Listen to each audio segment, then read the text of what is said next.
Fidèles téléspectateurs de Kuntia TV, bonjour, bienvenue dans cette émission. Aujourd'hui, nous parlons d'un sujet essentiel pour l'avenir de l'école guinéenne. Depuis l'indépendance de la Guinée en 1958, le français reste la langue officielle structurant l'administration, l'école et la vie institutionnelle. En 2025, nos langues nationales ont été officialisées au même titre que le français dans l'article 5 de la nouvelle Constitution. Jusque-là, c'est le français qui est enseigné dans nos écoles. Cependant, la plupart des élèves comprennent mieux les cours dans leur langue maternelle. D'où la question, faut-il instaurer nos langues nationales dans le système éducatif ou continuer avec le français? Pour en parler, nous avons réuni autour de la table 4 invités qui représentent différentes perspectives. Nous avons M. Mamadou Sitabari, il est enseignant dans une école de la place. Nous avons également Monsieur Nafadi Kondé, il est directeur national adjoint de l'alphabétisation et de la promotion des langues nationales. Nous avons Mamadou Lamarana Baldé, il est étudiant en fin de cycle à l'ISIC de Kuntia. Et enfin, nous avons de l'autre côté Kernou Mamoudou Bari, il est parent d'élèves. Alors, je commence par vous, Monsieur Sita. Dites-nous dans quelle langue vos élèves comprennent-ils mieux les leçons? Est-ce que c'est en leur expliquant dans leur langue maternelle ou bien c'est le français? Et voilà, et bonjour à tous. Concernant, n'est-ce pas, la thématique de cette émission, et c'est important, nous qui sommes enseignants, nous sommes confrontés, n'est-ce pas, à d'énormes difficultés au niveau de la compréhension sur l'ensemble des élèves. Et là, les méthodes réellement que moi, en tant qu'enseignant, je me sers, n'est-ce pas, pour faire passer les messages ou bien les concepts ou les idées, nous passons par la méthode, n'est-ce pas, de traduction simultanée. C'est de nommer les concepts en français et les rendre explicites, n'est-ce pas, en langue nationale pour les élèves. Donc simultané, et fur et à mesure nous expliquons et nous passons, par exemple, quand il s'agit de faire comprendre à un enfant c'est quoi le concept bauxite.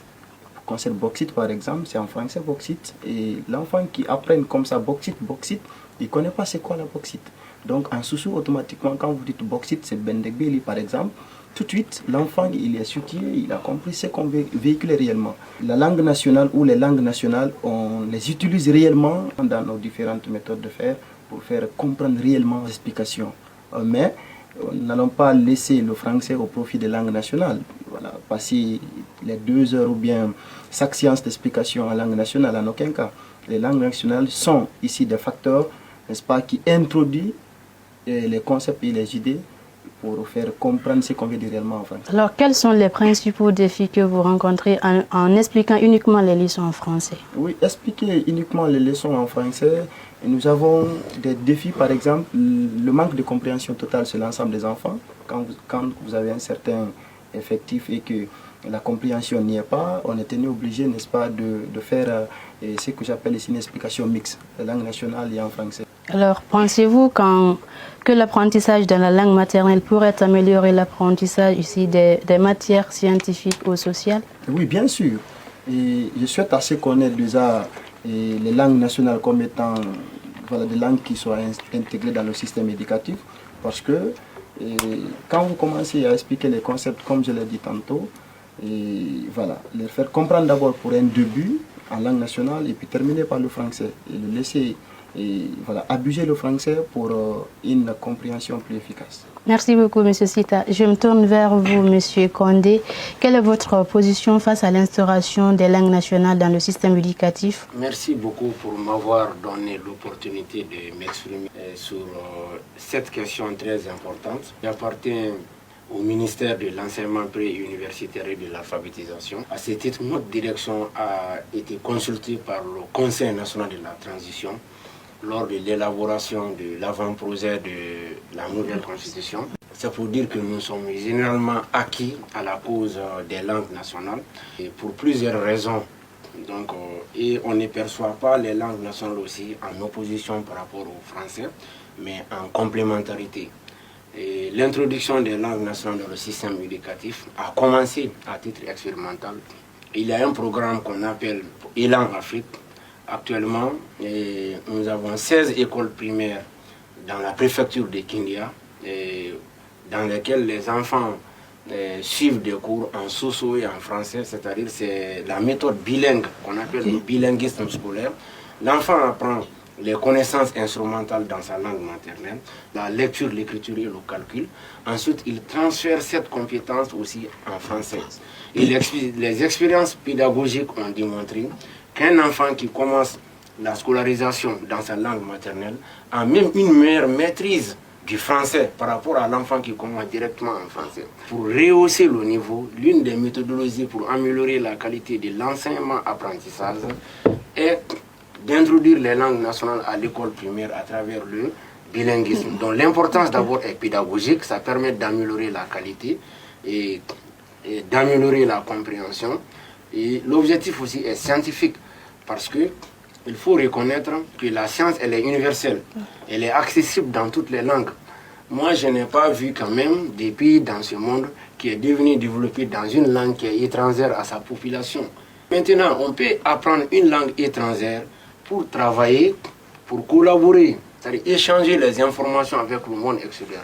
Mais si nous voulons que nos enfants soient inventifs, créatifs, qu'ils soient aussi des scientifiques ou bien des savants, il faut que vraiment la langue maternelle soit présente dans l'espace scolaire. À Kenya, on a commencé par 10 écoles, nous sommes allés à 16 écoles. Donc, et actuellement, nous sommes en train de préparer le terrain pour aller à Mamou, une autre zone linguistique où ça va être le Pulaar aussi et le français. Alors, parlant de la Guinée, est-ce que le ministère dispose aujourd'hui des manuels pour que nos langues soient efficacement enseignées dans nos différentes écoles? Oui, et vous savez, les manuels actuellement, le ministère est en train de travailler sur l'élaboration. Par exemple, pour le soso, comme on a commencé avec le sosokui, la langue de la Basse-Guinée. Donc, actuellement, les manuels de grammaire, le lexique socio-français a été fait. Donc, quand on arrive à une langue ou à une zone linguistique, on fait les manuels, on fait les dictionnaires bilingues, et si vous comprenez, on fait les livres de lecture, de calcul. Et les enfants qui ont fréquenté les écoles primaires Elan à Kindia, donc, ils lisent aussi bien en soso, ils lisent aussi en français. C'est pour cela, dans l'article 5 que vous avez évoqué, il y a un alinéa qui dit « L'État assure la promotion de l'enseignement des langues nationales ». Donc ça veut dire que c'est devenu un objectif régalien pour notre État de valoriser les langues nationales. Là, vous avez dit qu'à Kindia, vous avez déjà commencé avec 16 écoles. Est-ce que dans ces 16 écoles-là, vous avez formé des enseignants? Bien sûr, quand ça commence, quand l'expérience est mise, lorsque l'expérience est mise en œuvre dans une direction préfectorale de l'éducation, on forme. Et on forme d'abord l'encadrement, que ce soit ceux qui encadrent, à commencer par les DSE, et si vous comprenez, les DPE, les DSE, ensuite les directeurs d'école, on les forme comment gérer une école bilingue. On les outille, quoi. Ils sont déjà enseignants. Et les enseignants aussi qui sont en classe, qui connaissent déjà le français, on les apprend l'orthographe de nos langues nationales. C'est pas difficile, parce que ces enseignants aussi, c'est leur langue, ou bien c'est leur langue maternelle. Donc un enseignant peut donner un cours aussi bien en français que dans sa langue, maternelle. Comme lui, il l'a dit, heureusement, il a donné un exemple. Malgré qu'il n'a pas subi obligatoirement cette formation, mais en tant qu'enseignant, lui-même, il est obligé de faire recours à ça. Mais professionnellement, on forme tout le monde, et même les fiches pédagogiques dans les langues, on élabore comment on le fait. Et ces enfants-là, vraiment, ils sont brillants. Ils peuvent faire des proverbes en sous-sous, ils peuvent lire très bien, couramment, ils écrivent. Donc franchement, et c'est de ça qu'on a besoin en Afrique. Monsieur Condé, nous allons vous revenir après. Merci beaucoup pour votre intervention. À présent, vous, Monsieur Baldé, vous êtes étudiant en fin de cycle à l'ISIC de Kuntia. Alors, selon vous, doit-on enseigner dans nos langues nationales ou continuer exclusivement avec le français? Alors, bonjour à tous, bonjour également à mes co-invités. Selon moi, sur ce sujet, c'est vrai, il faut promouvoir les langues locales. Il faut encourager les gens à les pratiquer. Mais dans le cadre académique, pour le moment, moi je dirais qu'il faut d'abord enseigner en français. Parce que dans un sens académique, il faut d'abord avoir une langue qui a une écriture développée. Tu ne peux pas enseigner dans une langue où l'écriture, même si elle existe, elle n'est pas développée, elle n'est pas encore mise au point de telle sorte qu'elle est accessible. Même si un enfant apprend aujourd'hui à prononcer un mot oralement, mais supposons que l'enfant l'oublie, comment l'enfant va se référer un jour pour se dire « Ah oui, j'ai appris tel mot, comment je dois trouver un autre mot synonyme à ce que j'ai déjà appris ». Ouais, l'écriture, même si elle est là, il y a des services, il y a des gens qu'il faut encourager vraiment qui y travaillent, mais ce n'est pas encore adéquat de manière à ce que ce soit enseignable en fait. Depuis 1958, comme vous le dites, on pratique le français. Il faut pour le moment continuer dessus. Il faut également encourager, c'est vrai comme je le disais, il faut encourager les langues locales, mais le français doit rester. C'est la langue d'unité nationale en fait. Quand je parle aujourd'hui le français, soit à l'école ou bien à l'extérieur, personne ne dira que je n'ai pas parlé sa langue. Quand je viens tout de suite là, je dis bonjour. Les personnes qui peuvent comprendre le français vont me répondre bonjour. Mais M. Condé vient de dire qu'il y a des manuels quand même dans nos langues locales.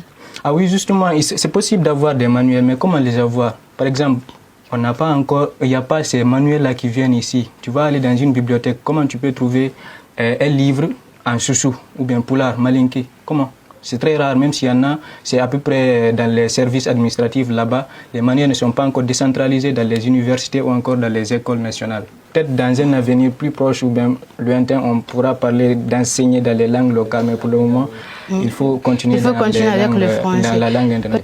Merci beaucoup, Mamadou Lamarana. À présent, je me tourne vers vous, Thierno Mamadou. En tant que parent d'élèves, est-ce que vous voulez réellement que vos enfants apprennent dans nos langues nationales ou avec le français? Bonjour tout le monde. Donc, en tant que parent d'élèves, moi, ma mission est que mes enfants soient des intellectuels.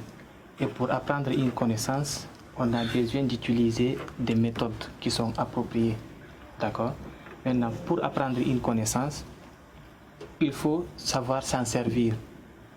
Si on ne peut pas s'en servir de ce que nous avons appris, c'est quelque chose qui n'a pas d'importance.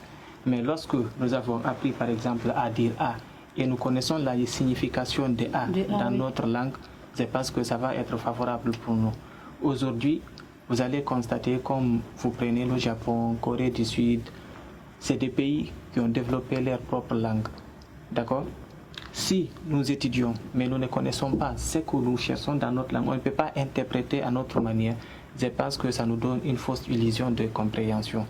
Et là, dans ce sens, moi, je soutiens qu'on valorise... Vous préférez que vos enfants apprennent dans nos langues nationales? Dans nos langues nationales. Alors, quel avantage vous voyez en cela, si vos enfants apprennent uniquement dans nos langues nationales? Merci.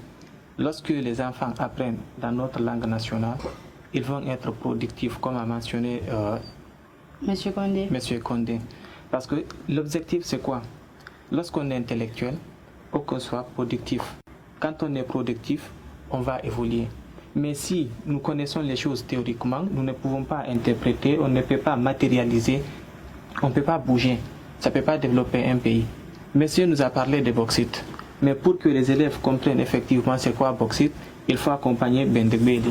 Mais s'ils ne connaissent pas Bendegbeli, comment ils vont interpréter bauxite là? Ça va devenir une illusion dans leur tête sans qu'ils ne savent rien. Chers téléspectateurs, c'est la fin de cette émission sur Kuntia TV qui portait sur l'intégration de nos langues nationales dans le système éducatif ou la continuité avec le français. Donc nous disons merci beaucoup à M. Condé, M. Baldé, M. Sita et à M. Barry. Merci beaucoup. Merci à toute l'équipe technique de Kuntia TV. On se reprend lundi prochain, Inch'Allah.